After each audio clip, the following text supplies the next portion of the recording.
Olá, pessoal. Sejam todos bem-vindos ao Evangelho do Grupo.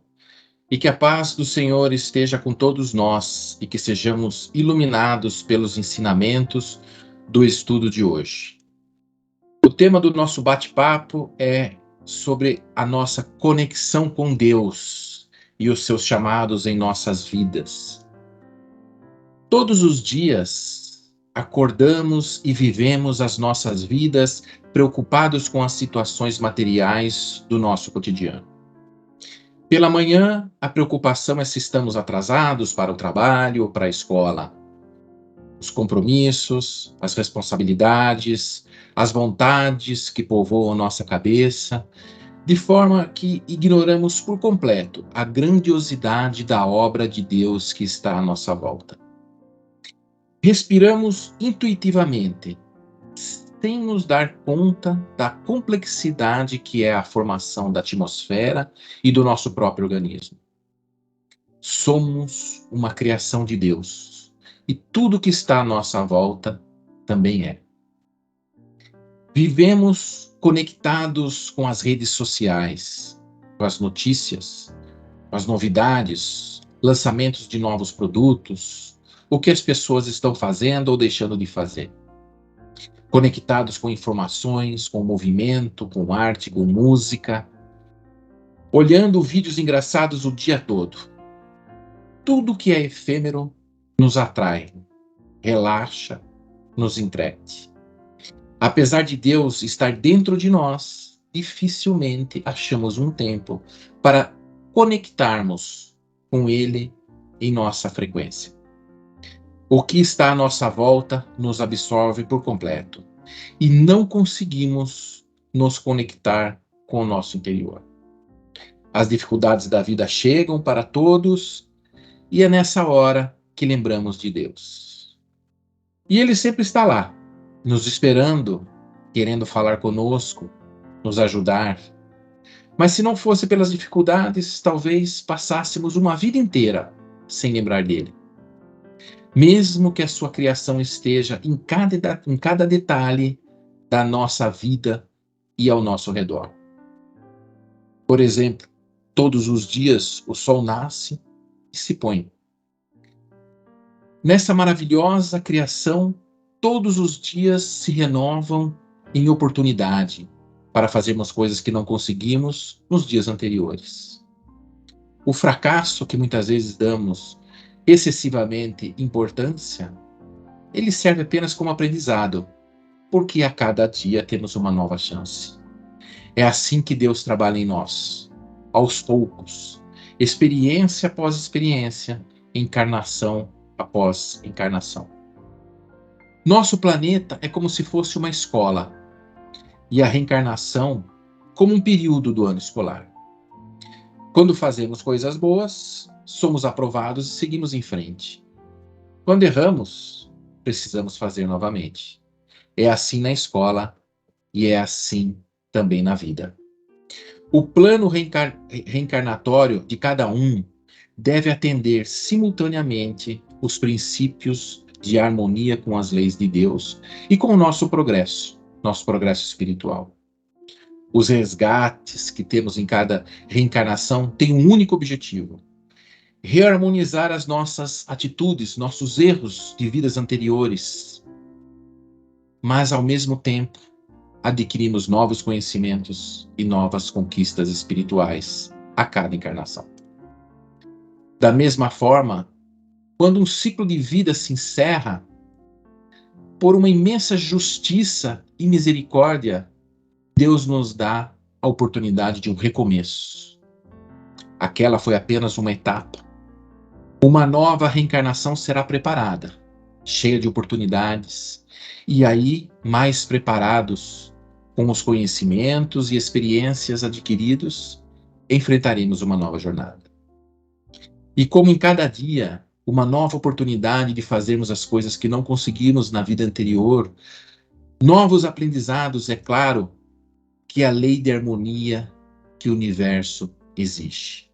Nós temos que atender. Deus tem as suas leis.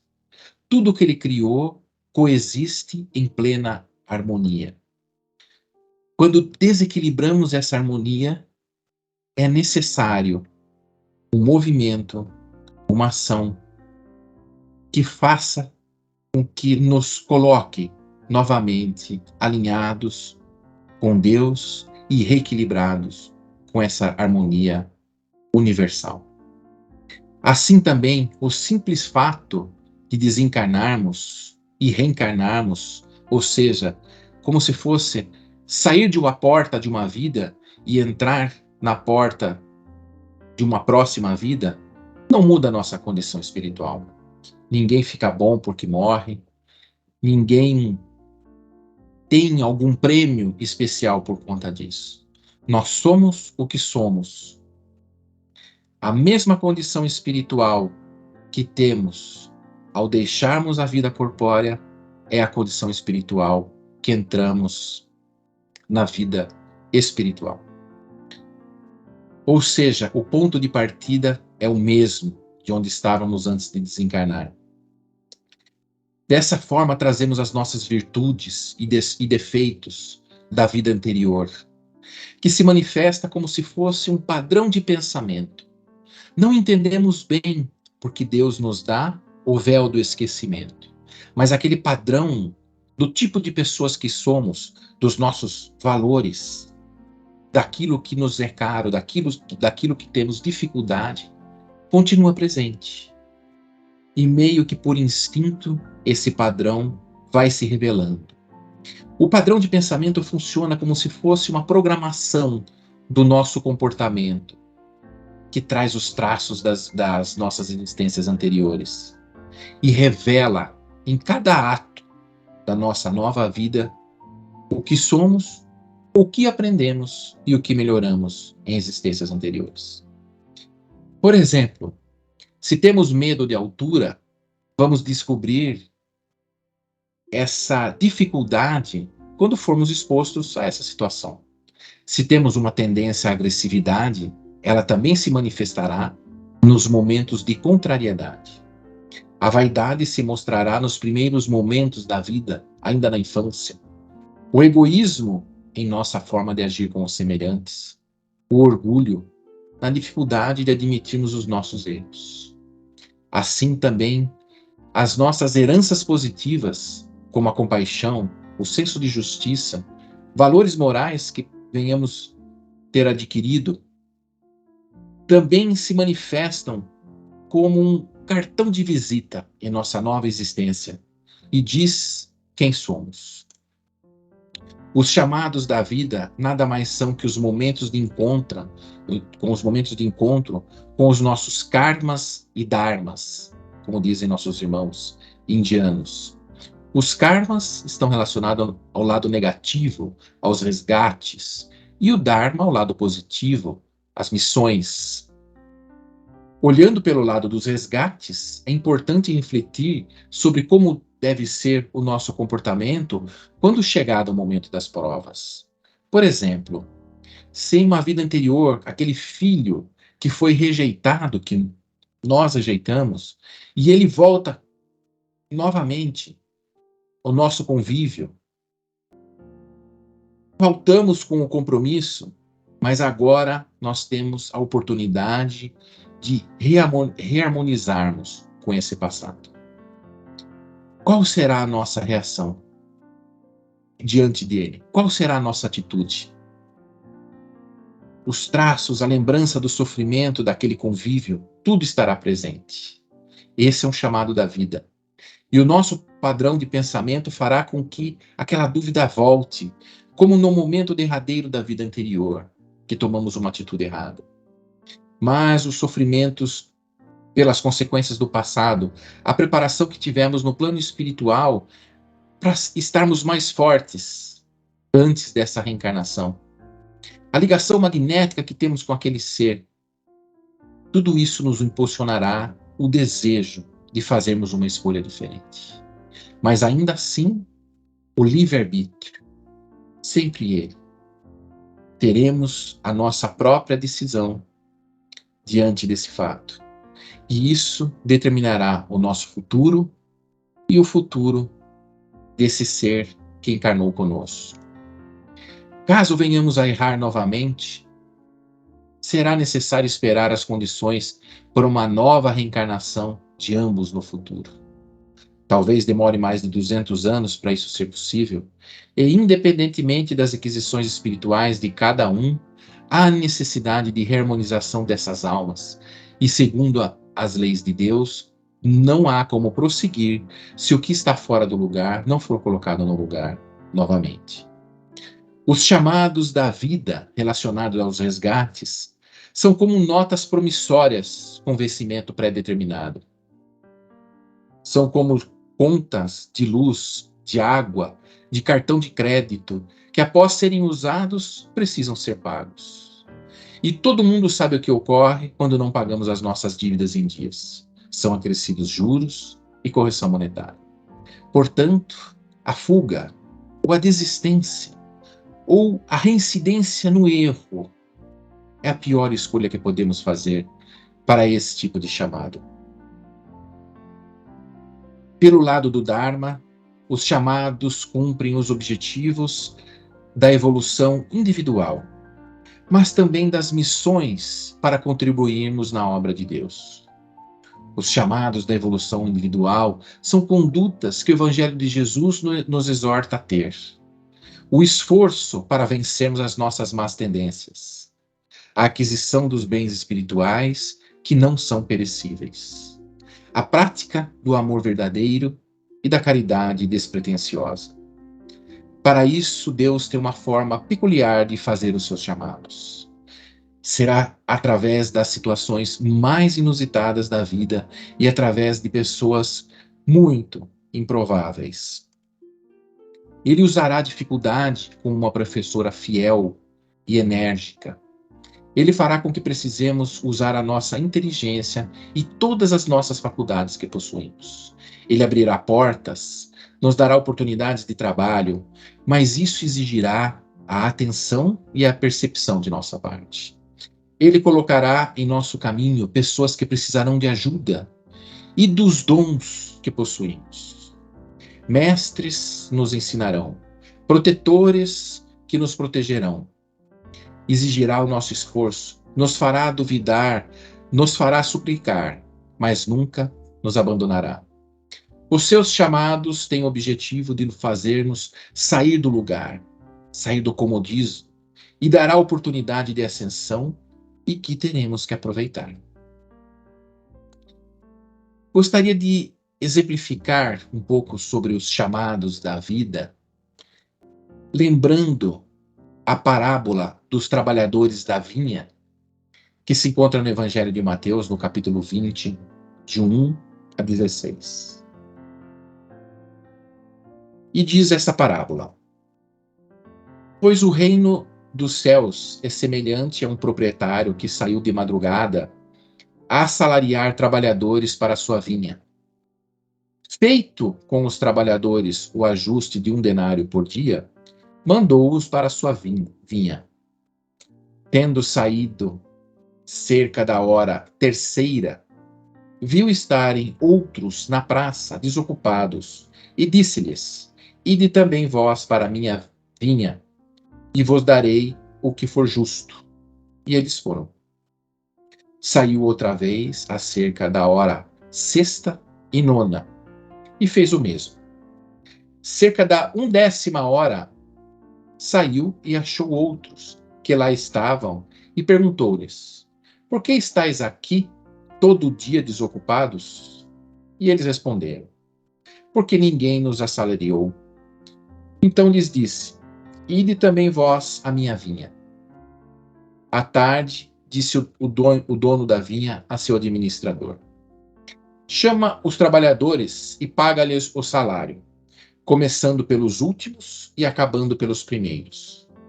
Tendo chegado os que tinham sido assalariados cerca da 1ª hora, receberam 1 denário cada um. Vindo os primeiros, pensavam que haviam de receber mais, porém receberam igualmente 1 denário de cada um. Ao receberem, murmuravam contra o proprietário, alegando: Estes últimos trabalharam somente 1 hora, e os igualaste a nós, que suportamos o peso do dia e o calor extremo. Mas o proprietário disse a um deles: Meu amigo, não te faço injustiça. Não ajuntaste, não acordaste comigo um denário? Toma o que é teu e vai-te embora, pois quero dar a este último tanto quanto a ti. Não me é lícito fazer o que eu quero do que é meu? Acaso o teu olho é mau porque eu sou bom? Assim os últimos serão os primeiros e os primeiros serão os últimos. Muita reflexão sobre essa parábola. O reino dos céus é comparado aqui a uma vinha. Esse é um símbolo muito usado em outras passagens no Velho Testamento, onde Deus é comparado como um senhor de uma vinha. E o trabalho que é realizado nessa vinha é a ação de Deus no mundo e nos corações de todos os seres. No livro dos Espíritos, é solicitado pelo Espírito da Verdade, Kardec, que ele coloque o desenho de um ramo de vinha no prefácio e antes de cada capítulo, e representa o ser em seu processo de ascensão espiritual e o trabalho que Deus faz em relação às criaturas.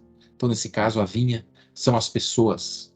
A uva ou o bago representa o corpo e o vinho, que é o líquido, o espírito. Veja bem esse símbolo que encontramos nos evangelhos e também por orientação do Espírito da Verdade foi colocado no livro dos Espíritos. Nessa parábola, Deus sai cedo para procurar os trabalhadores para a sua vinha. Ele quer procurar as pessoas que vão colaborar com ele, porque a sua obra precisa ser feita através do próprio ser. É assim que Deus age, através do próprio ser. Ou seja, a nossa ascensão se dá pelas nossas relações e pelas interações que temos com as outras pessoas e com o trabalho. Na contratação dos trabalhadores, comparando aqui que um dia tem 12 horas de luz do dia, né, de claridade, então vamos imaginar que as primeiras horas, os trabalhadores foram contratados por volta das 6 da manhã, né, e Deus acerta com eles que pagaria um denário, né, que é uma quantidade para o trabalho de um dia, que era suficiente para o sustento de uma pessoa e sua família por um dia. Então ele acerta com esses trabalhadores a quantia de um denário. Depois ele sai, né, às 9 da manhã, ao meio-dia e às 3 horas da tarde, às 15 horas. Encontra novamente outros trabalhadores e acerta com ele que pagaria o que seria justo. Né? E, por fim, no final do dia, quase terminando, faltando 1 hora para encerrar, ele ainda sai e contrata outros trabalhadores e acerta com ele também que pagaria o que foi justo. Então, primeiro, conclusão que podemos ter é que Deus não desiste de nós. Deus está sempre procurando os seus trabalhadores e sempre dando oportunidade. Vamos entender que essas horas do dia são momentos de nossa vida, onde temos diversas oportunidades de servir a Deus. E aí tem um ponto importante. Aqueles últimos que foram contratados na última hora, Deus pergunta: por que estáis todo dia aqui desocupado? E eles respondem: ninguém nos assalariou. Então são trabalhadores que não são os mais qualificados, que as pessoas não os contratam, são de uma certa forma rejeitados, discriminados talvez, mas Deus também dá oportunidade para ele. Os trabalhadores da primeira hora, certamente são aqueles mais fortes, mais capacitados. E os que foram contratados ao longo do dia também cada um em sua qualidade, e tinham condições de ajudar também. E dessa forma, Deus não deixa ninguém de fora. E após encerrados os trabalhos, Deus pede que se faça uma fila, porém com a ordem inversa da chegada dos trabalhadores.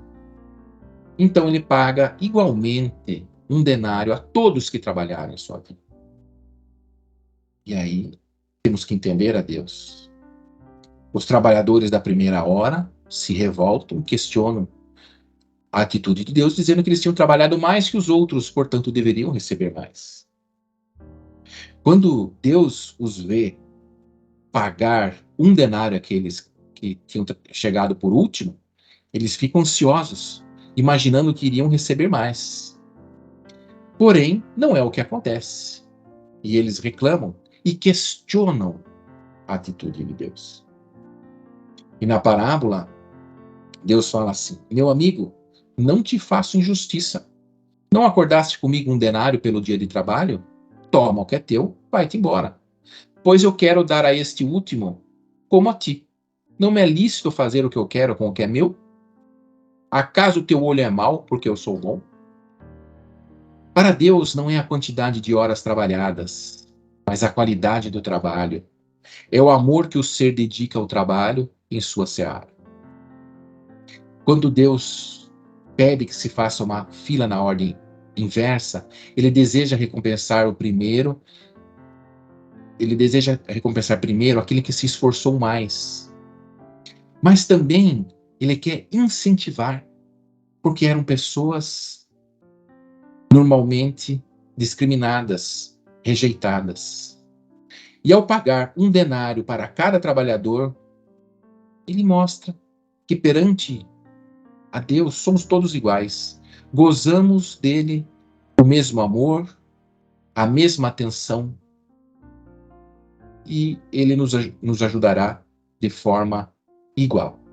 Assim Deus se comporta para nós, para com nós. Essa é a mensagem que Deus passa para nós. O trabalhador da primeira hora, ele era o mais qualificado, mas não o mais dedicado. E além de mostrar a inveja e o egoísmo, questionou a atitude de Deus. O trabalhador da última hora ficou na praça até o final do dia, mostrando que ele teve fé, que ele não desistia até o último instante, quando alguém poderia passar para contratar e oferecer um trabalho para ele. Ele mostra valor nessa atitude. Os trabalhadores das outras horas também foram ajudados. Alguns se dedicaram mais ou menos iguais, pouco mais, pouco menos que os outros. São como a maioria das pessoas. Porém, Deus olha a pureza no coração e nos recompensa conforme o nosso esforço, a dedicação. Trabalhamos o nosso aprimoramento espiritual quando agimos em função do próximo. Aqueles que trabalharam na última hora certamente tinham uma dificuldade, e aquele trabalho na vinha exigia deles um esforço maior. Por isso, Deus assim os recompensou, invertendo a ordem, recompensando eles por primeiro. Como uma mensagem final dessa parábola, onde muitos serão chamados e poucos serão escolhidos, também podemos entender aqueles trabalhadores da primeira hora que muito será exigido a quem muito foi dado. Porque aqueles que recebem já no berço uma boa educação, um bom lar, uma família estruturada, uma orientação espiritual, tem tudo para dar muito a Deus. E às vezes não faz. E às vezes mede o esforço. Mas aquele que vive em dificuldade, que conhece a dor, que conhece o suor do trabalho, do sacrifício, esse valoriza toda e qualquer ajuda. Pensamos nisso. Muito obrigado e fiquem todos com Deus. Agradecemos a todos que participaram desse evangelho, encarnados e desencarnados, aos nossos benfeitores espirituais que nos assistiram e nos guiaram para um bom entendimento. Que eles nos ajudem a pôr em prática os ensinamentos aqui aprendidos e assim nos sentirmos a cada dia mais fortalecidos na nossa transformação diária. Que possamos receber tudo aquilo que aqui viemos buscar, de acordo com o nosso merecimento, com a força de vontade e com a fé de cada um de nós.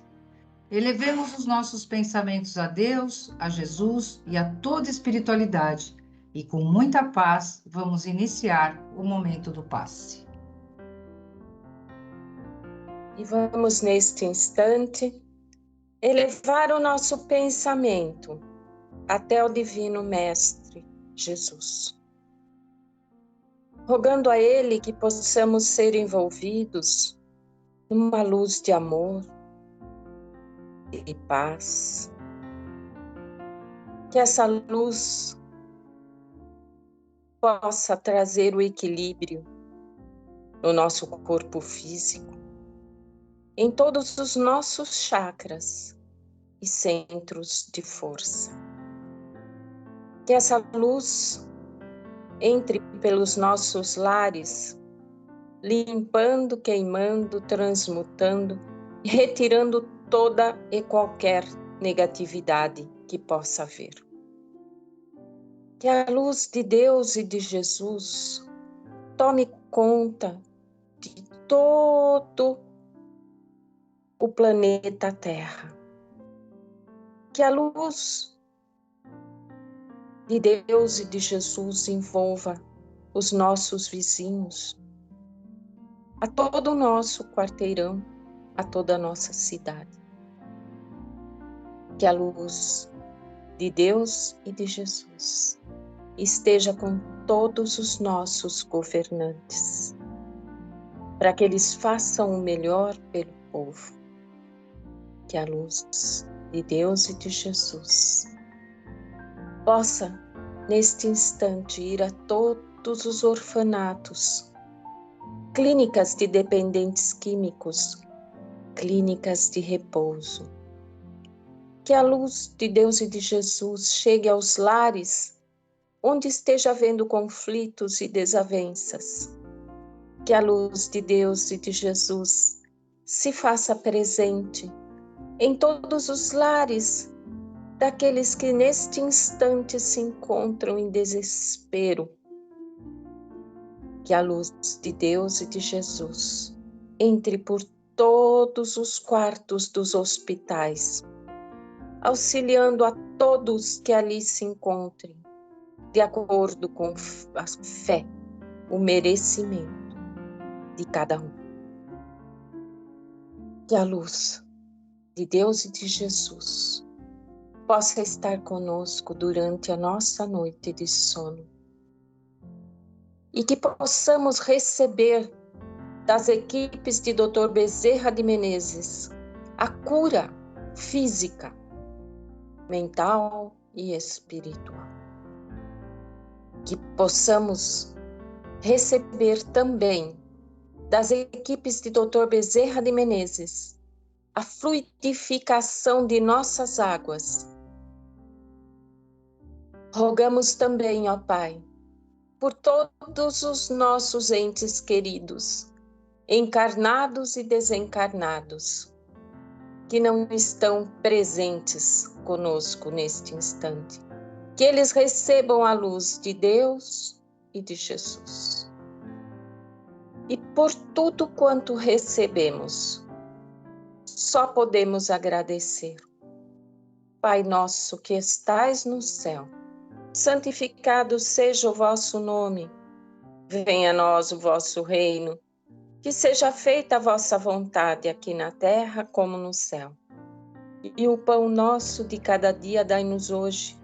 Perdoa as nossas dívidas, como perdoamos nossos devedores. E não nos deixe cair em tentações, mas livra-nos de todo o mal. Ave Maria, cheia de graça, o Senhor é convosco. Bendita sois vós entre as mulheres, bendito é o fruto do vosso ventre, Jesus. Santa Maria, Mãe, roga por nós hoje, amanhã e sempre. Que assim seja. Prece a Bezerra de Menezes. Nós te rogamos, Pai de infinita bondade e justiça, as bênçãos de Jesus Cristo, através do Espírito Bezerra de Menezes e sua legião de companheiros.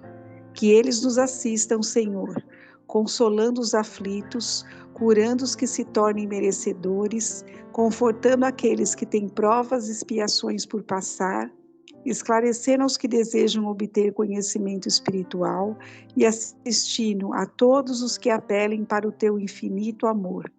Jesus, divino portador da graça e da verdade, estende tuas mãos dadivosas em socorro daqueles que te reconhecem como dispenseiro fiel e prudente. Seja o nosso divino modelo, através de tuas legiões consoladoras, de teus santos espíritos, a fim de que a fé se eleve, a esperança aumente, a bondade se expanda e o amor triunfe sobre todas as coisas. Bezerra de Menezes, apóstolo do bem e da paz, amigo dos humildes e dos enfermos, movimenta as tuas falanges amigas em benefício daqueles que sofrem males físicos ou espirituais. Bons espíritos, dignos obreiros do Senhor, derramai as virtudes e as curas sobre a humanidade sofredora, a fim de que as criaturas se tornem amigas da paz e do discernimento, da harmonia e do perdão, semeando pelo mundo os divinos exemplos de Jesus Cristo. Que assim seja. Deus, nosso Pai, que tendes todo poder e bondade, dai forças àquele que passa pela provação, luz àquele que procura a verdade, pondo no coração do homem a compaixão e a caridade. Deus, dai ao viajor a estrela guia, ao aflito a consolação, ao doente o repouso. Pai, dai ao culpado o arrependimento, ao espírito a verdade, à criança o guia, ao órfão um pai. Que a vossa bondade se estenda sobre tudo que criastes. Piedade, Senhor, para aqueles que não vos conhecem. Esperança para aqueles que sofrem.